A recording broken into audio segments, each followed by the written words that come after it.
আসসালামু আলাইকুম। আমি ডক্টর ফারুজিন অর্থী। আজকে কথা বলবো অনেক কমন একটা ফিমেল ডিজিজ নিয়ে। এটা হচ্ছে পলিসিস্টিক ওভারিয়ান সিনড্রোম।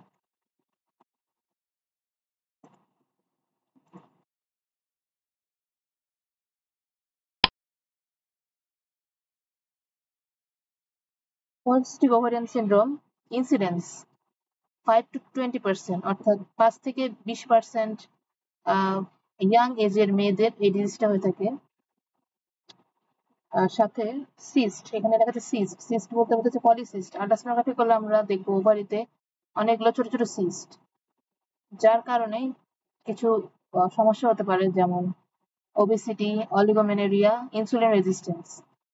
এই সমস্যাজনিত কারণে অনেক কিছু হতে পারে, যেমন শরীরের ওজন বেড়ে যেতে পারে। সেরাম ইনসুলিন বেশি থাকার কারণে ওজন বেড়ে যায়। টেস্টোস্টেরন হরমোন বেশি থাকার কারণে হার্সিটিজম হয়, অর্থাৎ গালে বড় বড় দাড়ির মতো, লোমের মতো দেখা যায়। একনি হতে পারে। স্কিনে এক ধরনের কালো কালো দাগ হয়, যে হাইপার ইনসুলিনের জন্য হয়ে থাকে।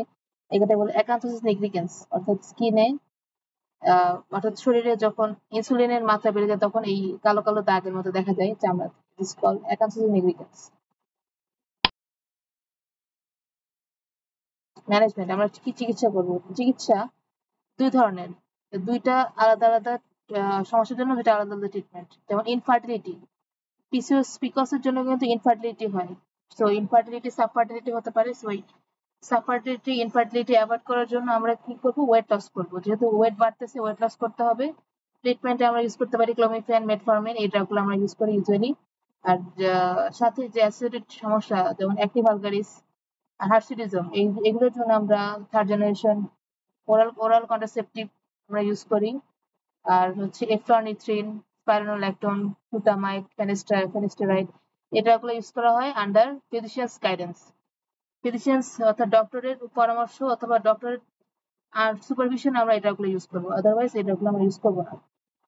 সো এটাই ছিল পলিসিস্টিক ওভারি নিয়ে কিছু কথা। যদি আশা করি ভিডিও ভালো লাগে থাকবে। ভিডিও ভালো লাগলে অবশ্যই সাবস্ক্রাইব করবেন, আর চ্যানেল সাবস্ক্রাইব করে বেল আইকন প্রেস করে পাশে থাকবেন। Thank you so much.